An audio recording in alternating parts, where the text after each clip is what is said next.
Bismillah.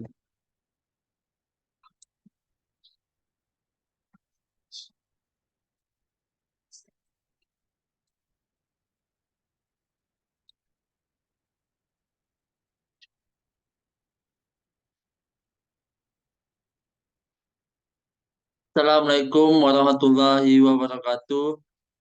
Perkenalkan, nama saya Rafli Muklis dengan NIM 22338026. Berikut adalah video saya mengenai tugas casting proses. Yang terhormat Bapak Wanda Afnison sebagai dosen pengampu mata kuliah proses manufaktur.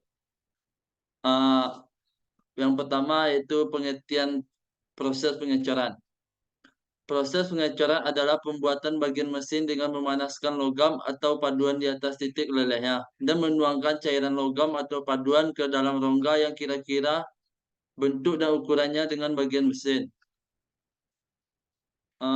Berikut adalah proses pembuatan coran yang memerlukan: satu, persiapan pola. Yang kedua, pembuatan cetakan dengan bantuan.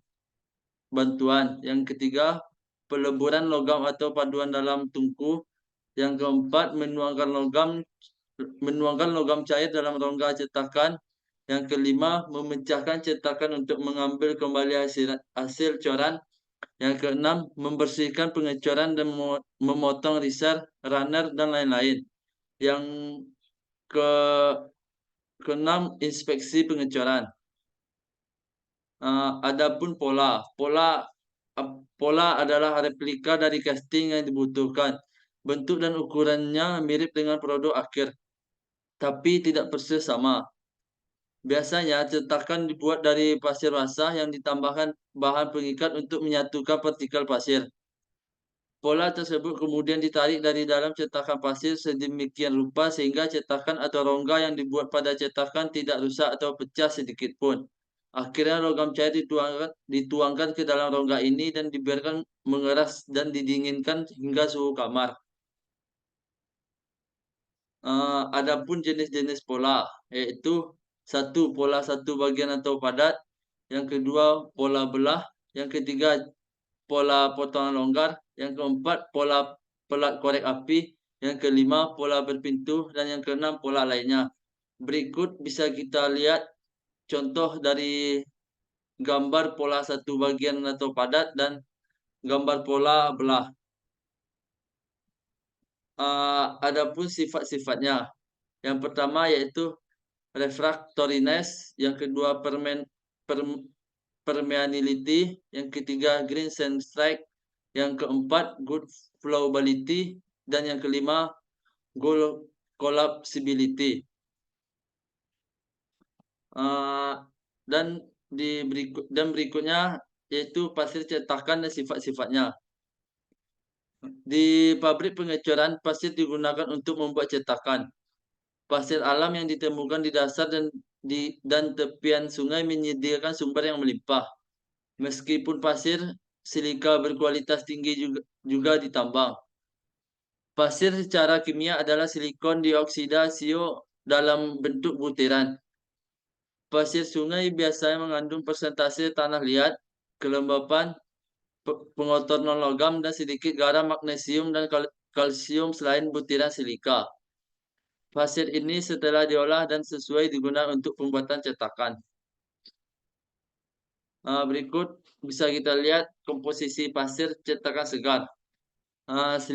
Silica 75%, clay 10-15%, bentonit 2-5%, coal dust 5-10%, dan moisture 6-8%.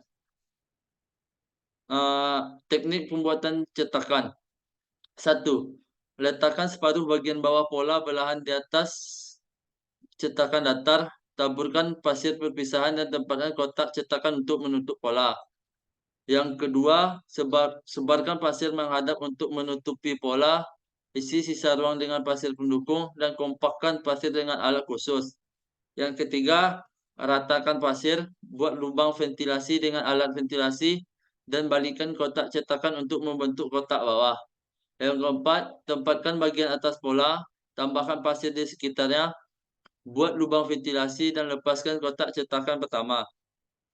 Yang kelima, gunakan batang pengangkat untuk mengangkat pola dari pasir dengan hati-hati. Yang keenam, periksa rongga cetakan untuk memastikan tidak ada kerusakan atau pasir yang jatuh ke dalamnya. Yang ketujuh, jika menggunakan inti, tempat inti dengan dukungan yang memadai untuk mencegah perpindahan saat pengecoran. Yang ke-8, taburkan bubuk grafit pada permukaan cetakan. Potong gerbang di bawah lokasi pelari untuk aliran logam cair. Untuk berikutnya, macam-macam cetakan pasir. Yang pertama, cetakan pasir hijau. Dalam cetakan tersebut dilakukan penuangan logam cair pada saat pasir masih lembab. Yang kedua, cetakan kulit kering. Cetakan ini dikeringkan secara dangkal dengan menggerakkan api di atas rongga cetakan, sehingga cetakan hanya mengering sampai ke dalam beberapa milimeter. Yang ketiga, cetakan kering. Setelah cetakan dibuat, dikeringkan dengan cara menyimpan cetakan selama 24 sampai 36 jam dalam wadah yang suhunya dijaga pada 130 derajat sampai 150 derajat Celcius. Cetakan pasir kering lebih kuat dan tidak menimbulkan cacat yang berhubungan dengan kelembaban pada pengecoran. Pencucian cetakan meningkatkan permukaan air koran. Untuk materi berikutnya yaitu kores. Inti digunakan dalam pengecoran membuat lubang atau rongga internal. Yang kedua biasanya terbuat dari pasir tanah api. Yang ketiga ditempatkan di dalam cetakan sebelum pengecoran.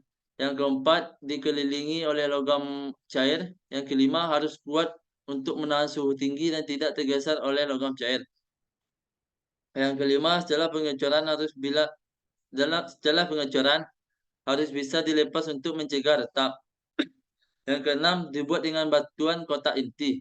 Yang ketujuh, kotak inti terbuat dari kayu, diisi dengan pasir dan ditampakkan. Yang ke-8, terdiri dari dua bagian untuk membentuk cetakan inti. Yang terakhir, kadang-kadang memerlukan penguatan dengan kawat atau paku.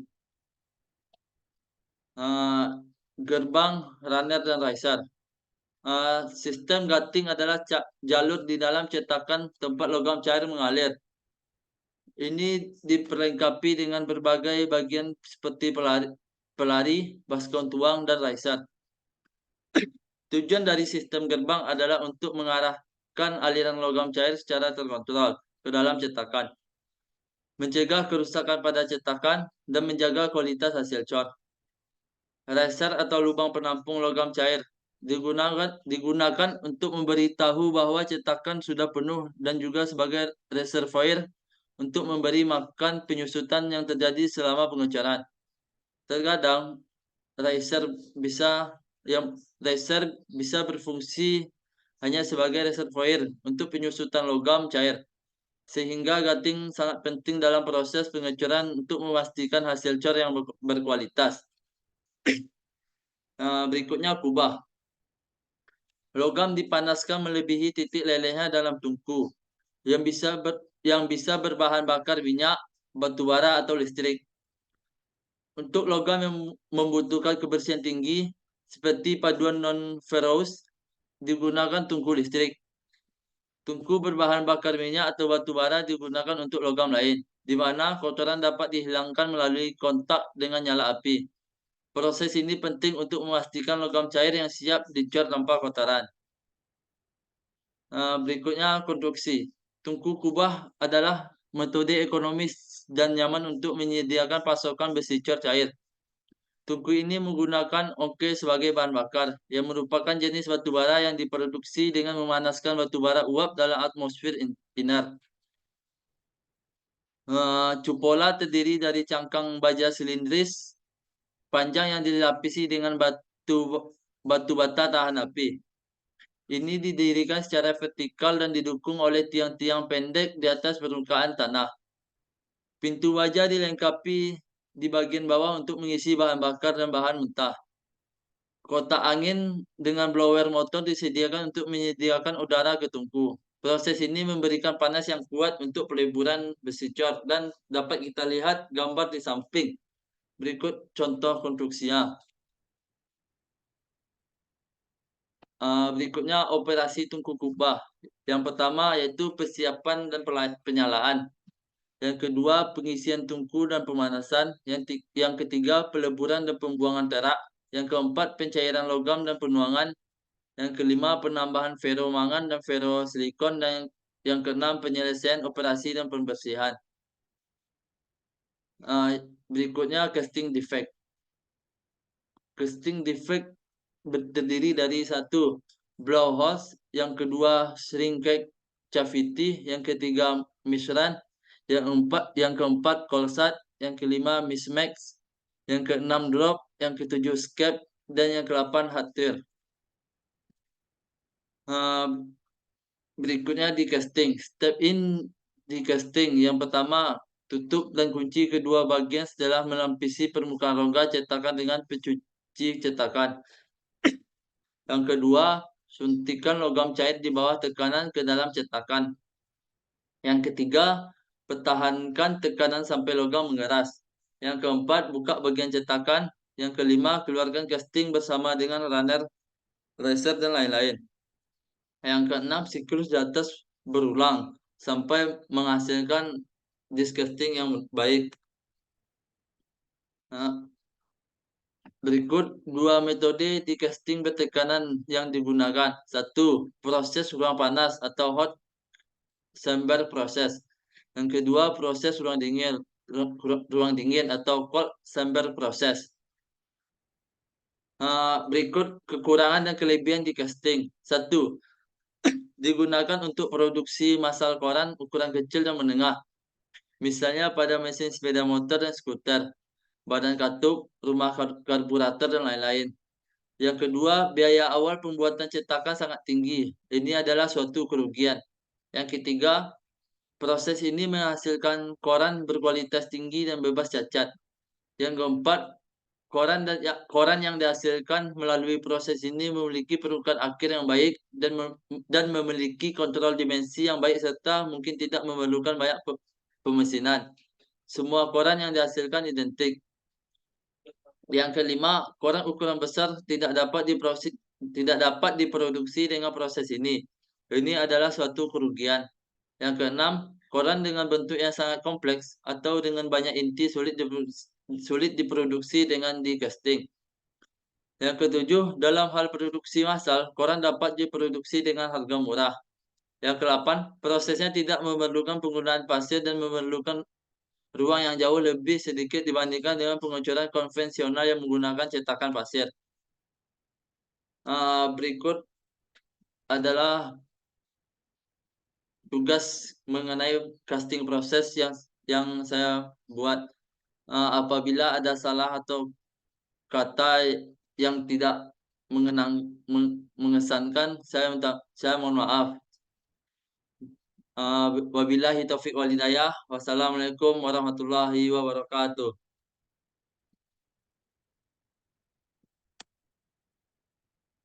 Keluar.